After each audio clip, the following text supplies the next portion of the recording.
Governor പങ്കെടുത്ത പരിപാടിയിൽ വന്ദേ മാതരം. ചെങ്കൽ മഹേശ്വരം ശിവപാർവതി ക്ഷേത്രത്തിലെ ശിവരാത്രി മഹോത്സവത്തിന്റെ സമാപന സമ്മേളനം ഉദ്ഘാടന വേദിയിലാണ് വന്ദേ മാതരം മുഴങ്ങിയത്.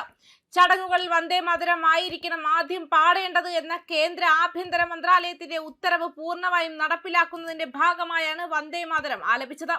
മാത്രമല്ല, ഉത്തരവ് വന്നതിനു ശേഷമുള്ള വന്ദേ മാതരം ആലപിച്ച ആദ്യ വേദിയാണിത്. മുഴുവൻ വരികളും ഉൾക്കൊള്ളിച്ചുകൊണ്ട് ഗീതം മുഴങ്ങിയപ്പോൾ എല്ലാവരും എഴുന്നേറ്റ് നിന്നു. 2 MLA മാരും ചടങ്ങിൽ പങ്കെടുത്തിട്ടുണ്ടെന്നും സൂചിപ്പിക്കുന്നു. അതേസമയം ഔദ്യോഗിക ചടങ്ങുകളിലും സ്കൂളുകളിലും ദേശീയ ഗാനമായ ജനഗണമനയ്ക്ക് മുൻപ് വന്ദേ മാതരത്തിന്റെ എല്ലാ വാക്യങ്ങളും ചൊല്ലുന്നത് നിർബന്ധമാക്കിക്കൊണ്ടുള്ള കേന്ദ്ര സർക്കാരിന്റെ സമീപകാല വിജ്ഞാപനത്തിനെതിരെ അഖിലേന്ത്യാ മുസ്ലിം വ്യക്തി നിയമ ബോർഡ് ശക്തമായി എതിർപ്പ് പ്രകടിപ്പിച്ചിരുന്നു. ഈ തീരുമാനത്തെ ഭരണഘടനാ വിരുദ്ധവും മതസ്വാതന്ത്ര്യത്തിന് വിരുദ്ധവുമാണെന്ന് ബോർഡ് വിശേഷിപ്പിച്ചു. ഒരു പത്രക്കുറിപ്പിൽ ബോർഡിന്റെ ജനറൽ സെക്രട്ടറി മൗലാന മുഹമ്മദ് ഫസ്ലുർ റഹീം മുജാദിദി സർക്കാരിന്റെ തീരുമാനത്തിനെതിരെ ശക്തമായ എതിർപ്പ് പ്രകടിപ്പിച്ചിരുന്നു. ഇത് ഭരണഘടനാ വിരുദ്ധമാണെന്നും മതസ്വാതന്ത്ര്യത്തിനും മതേതര മൂല്യങ്ങൾക്കും എതിരാണെന്നും സുപ്രീം കോടതി വിധിക്ക് വിരുദ്ധമാണെന്നും മുസ്ലിങ്ങളുടെ മതവിശ്വാസങ്ങളുമായി നേരിട്ട് വിരുദ്ധമാണെന്നും അദ്ദേഹം പറഞ്ഞു. അതിനാൽ ഈ തീരുമാനം മുസ്ലിങ്ങൾക്ക് പൂർണ്ണമായും അസ്വീകാര്യമാണെന്നും അദ്ദേഹം കൂട്ടിച്ചേർത്തു. രവീന്ദ്രനാഥ ടാഗോറിന്റെ ഉപദേശത്തെയും ഭരണഘടനാ അസംബ്ലിയിലെ ചർച്ചകളെയും തുടർന്ന് വന്ദേ മാതരത്തിന്റെ ആദ്യ 2 ഖണ്ഡികകൾ മാത്രമേ ഉപയോഗിക്കാവൂ എന്ന് സമ്മതിച്ചിട്ടുണ്ടെന്ന് മൗലാന ചൂണ്ടിക്കാട്ടി.